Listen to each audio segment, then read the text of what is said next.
मन की हवस मन को गुनाहगार बना देती है, बाप के बाप को बीमार बना देती है। अरे भूखे पेटों को देशभक्ति सिखाने वालों, भूख इंसान को गद्दार बना देती है। मेन स्ट्रीम मीडिया जो यहाँ पर हमारे टिकैत साहब का मजाक बनाने आया था, पूरे किसानों का मजाक बनाने आया था, और वो 1 मिनट का लाइव चल गया, पूरे देश में सैलाब आ गया, पूरे देश में सैलाब आ गया।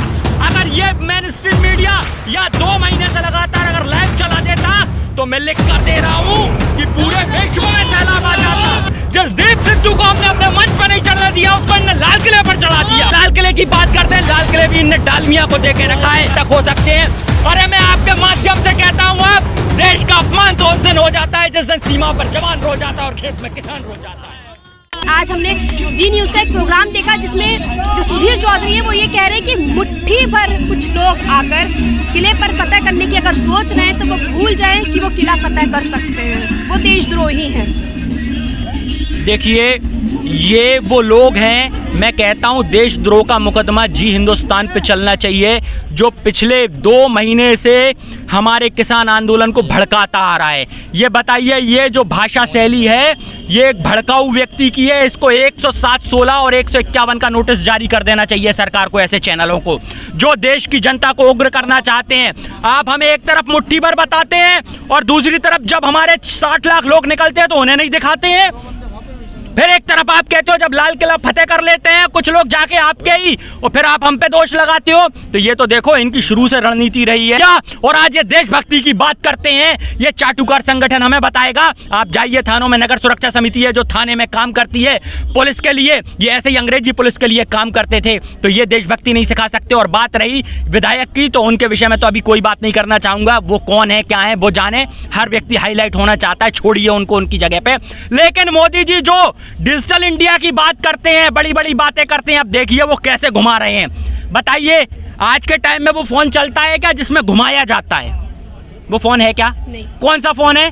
हम जहां पर टच मोबाइल यूज कर रहे हैं, तो ये टच मोबाइल के युग में ये वो कहां से लाएंगे वो डब्बा ढूंढ के? मतलब आप जाइए एक डब्बा ढूंढ के लाइए, लाइन फिट कीजिए, फिर मोदी को फोन लगाइए, तब तक तो 10-5 बरस और निकल जाएंगे और फिर कहेंगे ये पिछड़े लोग हैं, हम इन्हें आगे बढ़ाना चाहते हैं। तो ये विकास है। साल का वक्त भी दे रहे हैं किसानों को, वो कह रहे हैं कि किसान जो है जहर आज दे दो या 1.5 साल बाद दे दो, जहर तो जहर ही रहेगा। हमें अभी मरना या बाद में मरना, तो इससे अच्छा ये है कि अभी मार दो।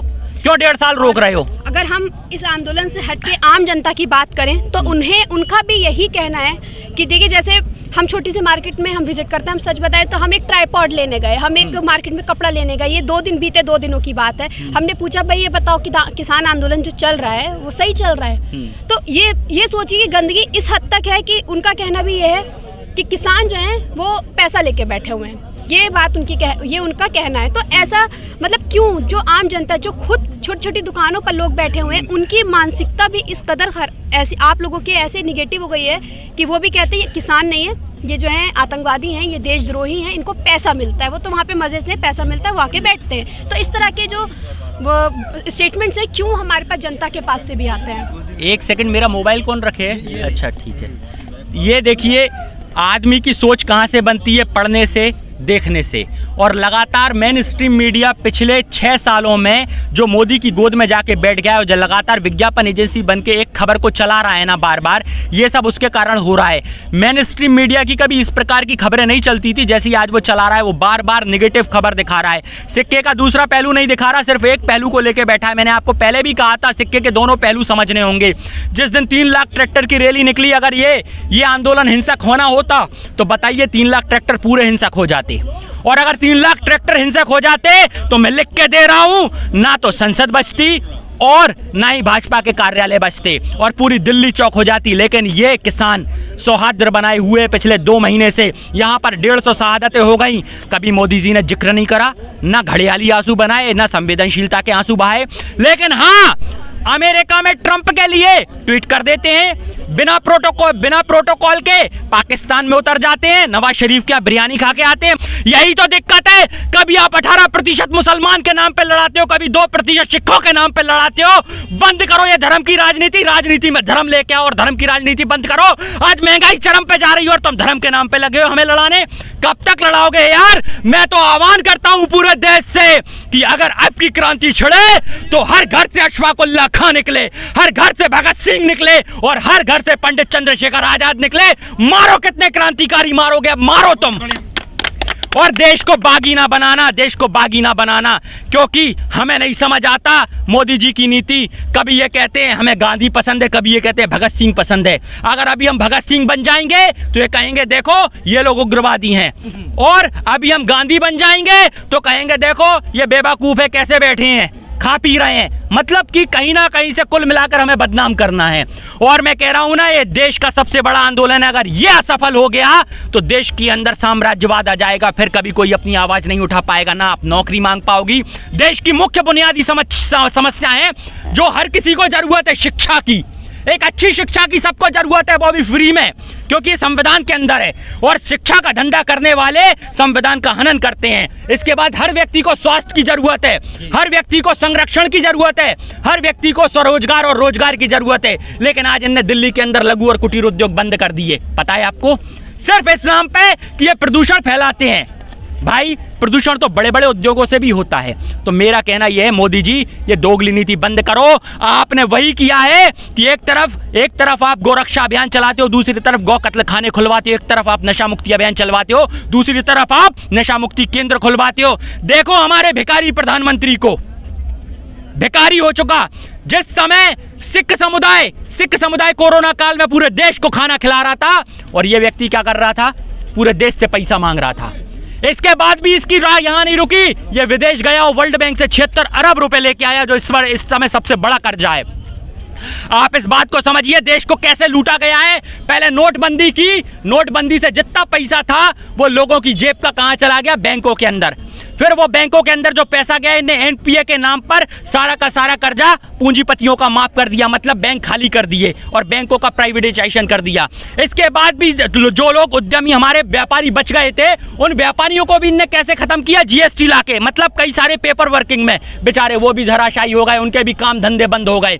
अब जो किसान बचा था जिसने कोरोना काल में जीडीपी संभाल रखी थी, आज इनने मन बना लिया इसको भी निजीकरण कर डालो। तो भाई मैं बता दूं, सभी को बता दूं, खेती को देश के अंग्रेज कभी गुलाम नहीं बना पाए। 1906-7 में भी ऐसे ही कानून आया था जो अंग्रेज लेके आए थे, पर वो भी गुलाम नहीं बना पाए थे।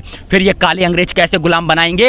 ये सब लोग उन्हीं की नाजायज संतानें हैं जो आज इस देश में बैठी हैं और हमारी जड़ें काट रही हैं, हम लोगों को एक दूसरे से दूर कर रही हैं। पर आज जरूरत है एकता की। और मैं बार बार कहूंगा, अगर देश में जागना है तो मेन स्ट्रीम मीडिया को देखना बंद कर दो।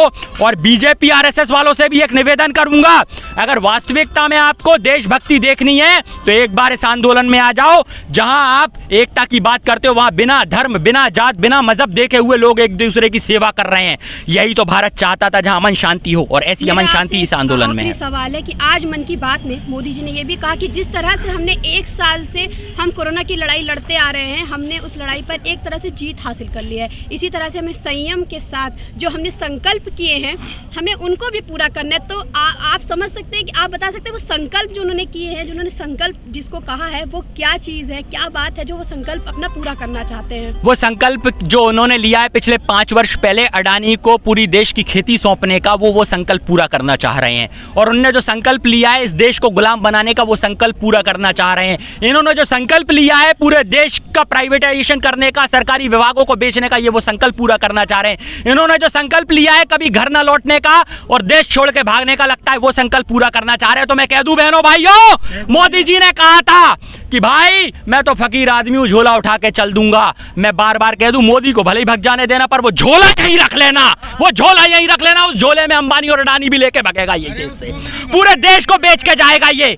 इसलिए मेरा निवेदन है कि आप इस बात को समझिए। मैं युवाओं से भी कहूंगा, युवा आपकी जरूरत है शिक्षा और रोजगार की। आप इस देश में शिक्षा और रोजगार मांग के देखो, मैं लिख कर दे रहा हूं। अगर आपको ये सरकार देशद्रोही ना साबित कर दे, ये देशद्रोही साबित ना कर दे, क्योंकि हर हक की आवाज को इन्होंने देशद्रोही कह दिया है। और मैं तो कब से कह रहा था ये हिंदू बनाम सिख करेंगे, क्योंकि जिस प्रकार से भाई मेरी तो आंखें खुल गई ना, मैं तो अंधभक्ति में नहीं हूं ना।